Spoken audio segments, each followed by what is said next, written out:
I do before we get off the Tigers, I do wanna talk about the promotions of both Riley Green and Spencer Torkelson from Double A already into Triple A. They couldn't hold Torque down any longer because he had a game last week, I believe, doubleheader against Altoona where he went 7 for 7 with 3 home runs. It's just like, Yeah, yeah, time I to move think up. yeah, it's time to graduate. Riley Green. They brought up somebody else and I forgot. Not one of their top prospects, but a guy that is performing far above what they thought that might be in the majors soon. Um, The Tigers might be coming, guys. well, there's a lot going on with the Tigers. They have the second youngest pitching staff that I've been raving about all summer long. They've got a lot of weapons coming.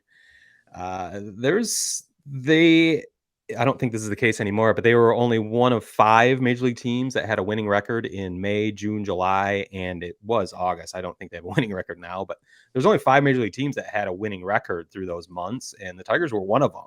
And they've got a lot coming their way too in the I future. think most of them were covered by us because it would have been San Francisco and the Sox too. Yeah. Oh yeah, for sure. Yeah, I just heard the stat on Baseball Tonight podcast.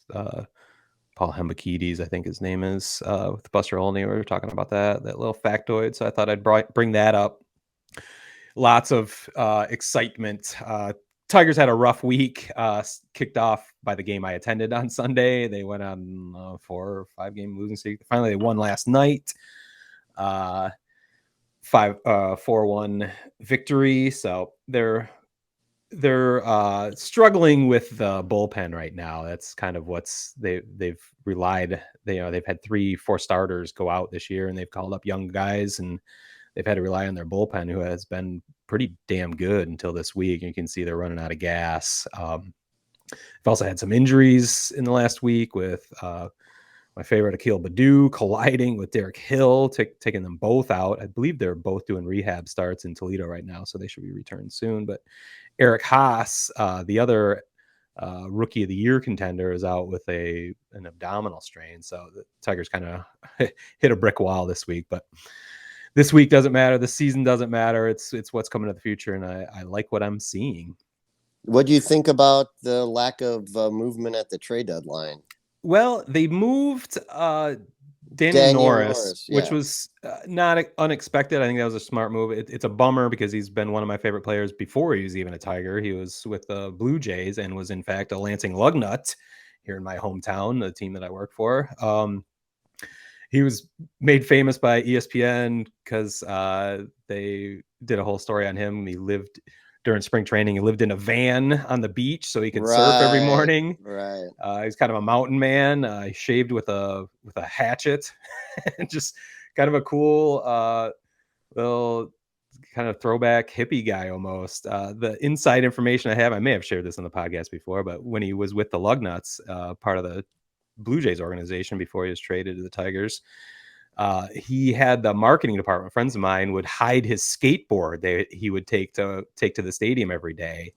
He asked the marketing department to hide it because the Blue Jays did not want him skateboarding at all due to the potential for injury, but he would do that anyway. So he's a skater dude, as I was in high school in my youth. So I appreciated that.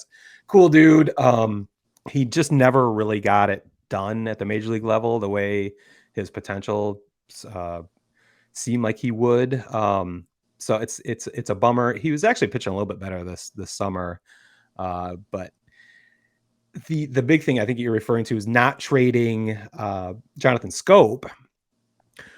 And I remember seeing you questioning that, and we had talked about this many times, how we thought he was a good fit for the White Sox, even to fill their second base void.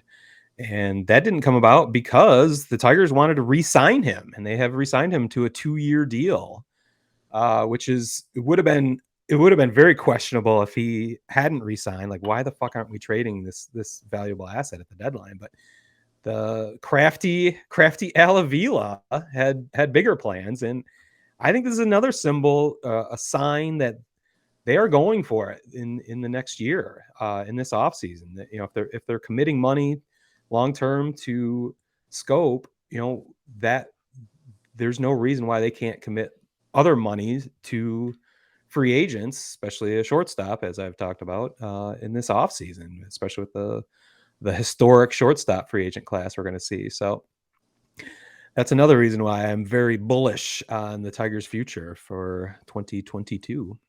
Well, El stuck to his words, man. He wasn't just gonna. They weren't gonna roll over and be the supplier to other teams Yeah. with crappy trades just to dump salary. So yeah, I once I saw they re-signed Scope, I was like, oh, okay.